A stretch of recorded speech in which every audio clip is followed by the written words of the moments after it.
Welcome to the Careers by Jenn podcast, episode 286.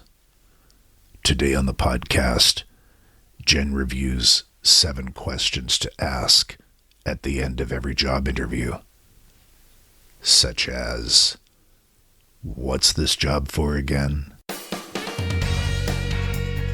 Hey, I'm Jenn Swanson, and Careers by Jenn is where I help you to get the job, love your work, and advance your career, and I talk about wellness and success topics too. This podcast is actually ending production after episode 300.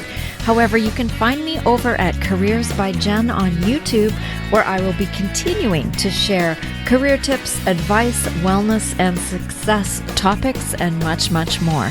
It's been a 10-year run here on Careers by Jenn on the podcast, and until we are at episode 300, I invite you to continue listening. Go back and listen to the archives, and please enjoy this show. Thank you so much for being here.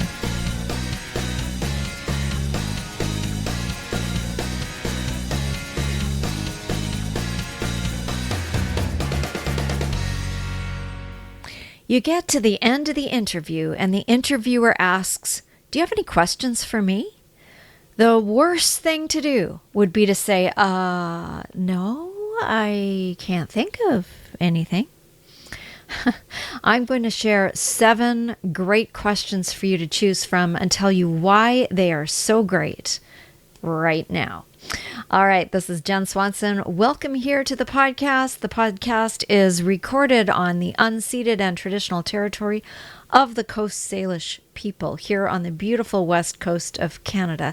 That includes the Katzie, the Kwantlen, the Stolo, and the Coquitlam First Nations people. I am grateful to be coming to you here today. Interviews involve a lot of questions, but sometimes the one that's at the end is the one that can make or break the whole session. And that is the "Do you have any questions for me?" question. I can tell you that you definitely want to have at least one at the end, or even 2 or 3, which would be even better in your back pocket for this one. Today I have chosen 7 what I consider to be great questions for you to have, and there are many, many more, but you only need 1 to 3 to make a good impression. So write these down in your notebook in advance so that you have them ready and with you. Practice asking your questions before you ever get to the interview so that you sound smooth, and prepare to really listen to the answers you get, because the answers might actually spark more questions, and that is your opportunity in that moment to show your interest, to show your enthusiasm, and also to show that you are still deciding about whether or not you want to work there as much as they are wondering and deciding about whether or not they want you to work there. So it's a matter of discernment on both sides, and you having some really great questions might help you to decide if you have any misgivings about it, and will give you that extra opportunity to shine just a little if you do want to work there, and help them to decide their task that they have to decide. Okay, so let's dive into the 7. The first question is, have I answered all of your questions? Is there anything else you'd like me to elaborate on? Now that sounds like 2 questions really, but these questions, asking the interviewer or interviewers, if it's a panel, if there's anything else that they'd like to ask, or if anything you've already answered needs further elaboration. And what this does is gives them an opportunity. It's a little bit of a vulnerability issue. You're a little bit vulnerable when you are asking this question.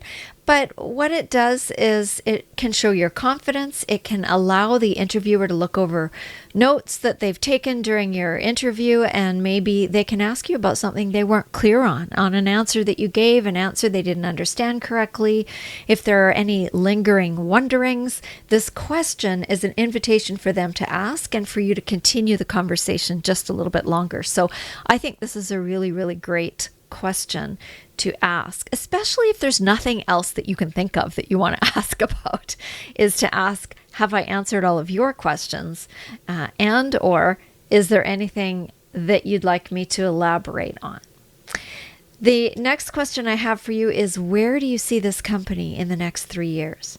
Now, this question allows the interviewer to share some of the goals and the vision of the organization on into the future. And you might actually learn about advancement opportunities in their answer.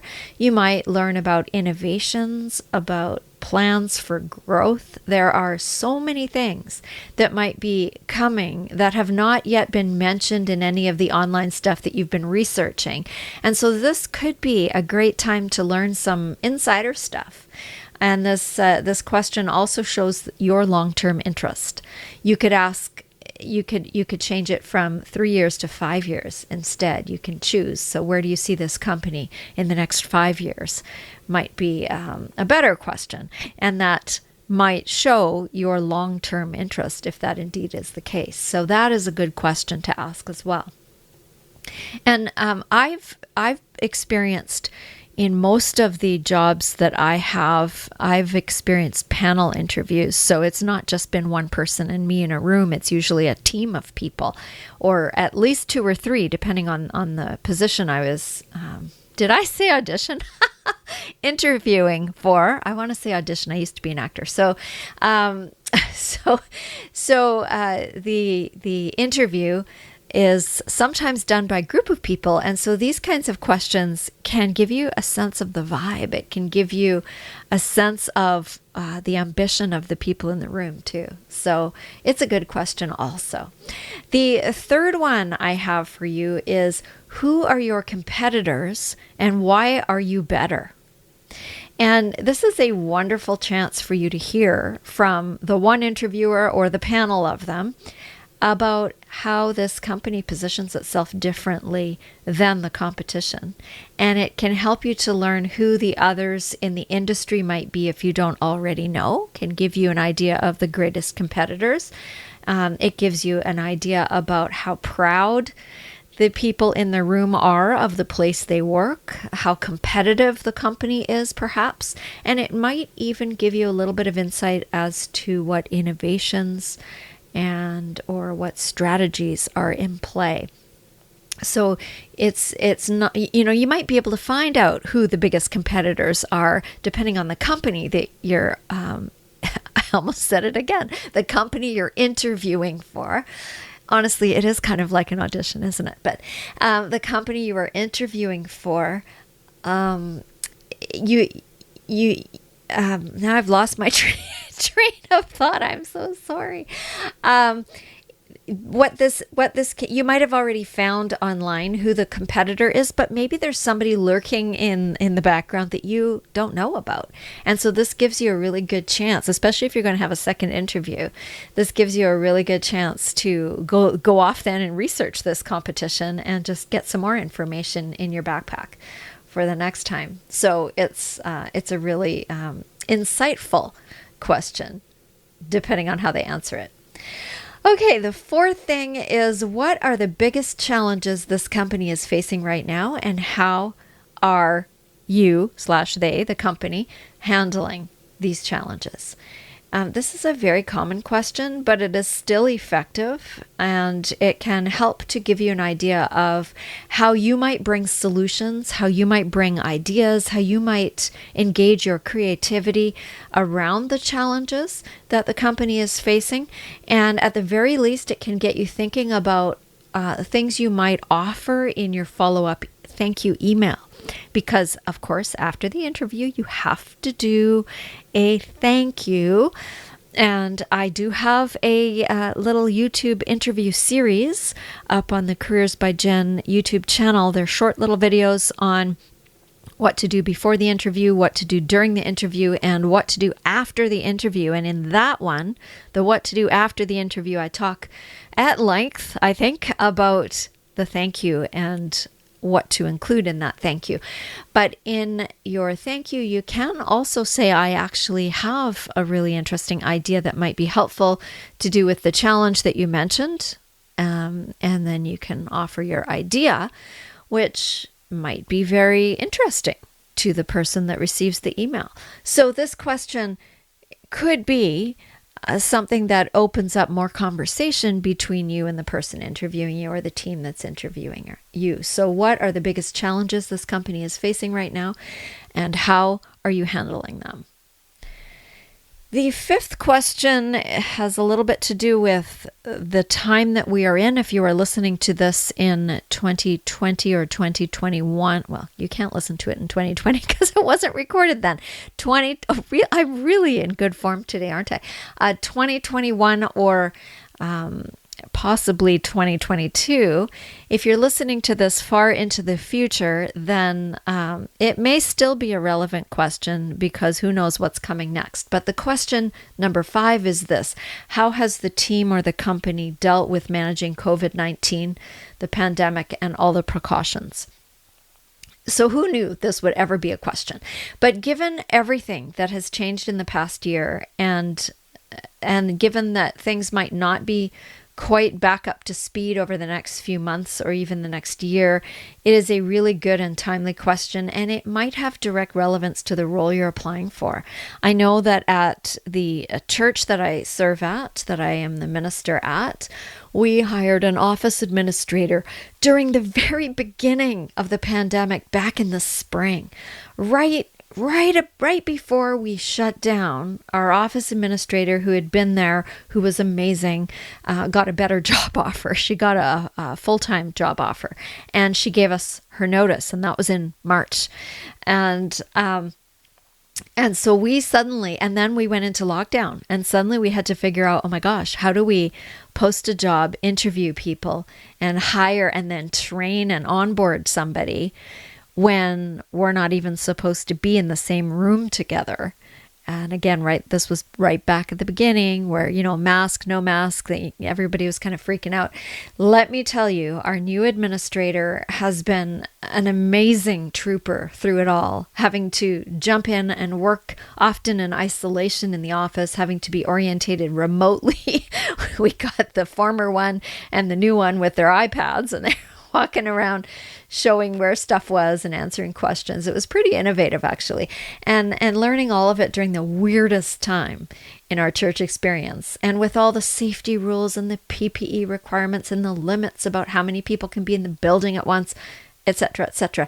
There are many, many, many ways that we, as our organization, have been managing the pandemic. And so asking this question is going to give you a lot of information, a lot of insight into how concerned the company is and has been with employee safety and health and well-being. It's an excellent question to ask right now and on into the future. If you are listening to this in future times when the pandemic is blessedly over, which will be amazing, it is still possibly a good question after the fact, because it can give you information about how any kind of a health emergency was handled and might be handled, God forbid, the next time a pandemic comes along. So it's a timely question right now, and I think it's a very, very good question for you to know as a potential employee, and just as an information, just for you to get information on how they do care about the well-being of the employees. Because honestly, some companies do and some companies don't, which is very sad, right? Okay, number 6, my 6th question for you is, can you describe the team or the company culture? Now, you maybe have already figured out some of this from the research, the diligent research that you have done before you ever got to the interview, but it would still be a great question to ask, because what you may have read might actually be different than what is on the ground or what the hiring manager or team's perspective of it is. It might not be different, but it might be, and so it would be good for you to find out, and it would even be good for you to find out if there is a discord there, a disconnect between the culture that you read about online and the culture that is actually happening on the ground, or at least in the perspective of the people that you're talking with. So find out about company culture. What's it like to work here? What is it, what do you like about working here? So you can frame that question in many different ways, but can you describe the company culture? And you know, I do a lot of corporate, well, I did before COVID, a lot of corporate training where I went into companies and did lunch and learns on wellness and different topics. And I've been into dozens and dozens and dozens and dozens of companies, from startups, which have one kind of a vibe, to a bank, to a legal office, to, you know, a factory that makes mattresses, to a factory that makes water slides. That was fun. And every single one has a different feel to it when you walk in the door. And so what's that feel, right? What is, can they describe it? Can they articulate that? Because you might learn something from that.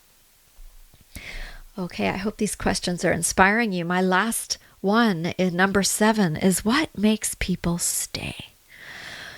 I love this question. It can sometimes lead to personal stories and lots of insight into the people, especially if you are speaking with someone who has been there for a long time. I just love this question because I love stories and I love hearing other people's stories, and it allows people to talk about what they love, what they value, what's important to them.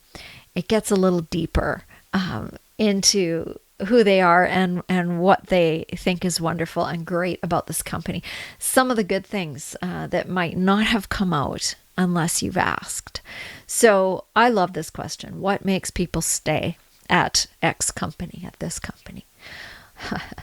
Again, so those are 7 great questions to choose from for your next interview. If you have other questions that you've used in the past that you think are fantastic silver bullet questions, please let us know. This episode will be published on the Careers by Jenn YouTube channel in its audio format. So you can go to the podcast playlist and leave me a message right underneath there if you want to, because you can listen to it there as well. Or you can drop me a note on social media. I am just about everywhere. Instagram, Twitter, and Facebook. We have the Facebook page.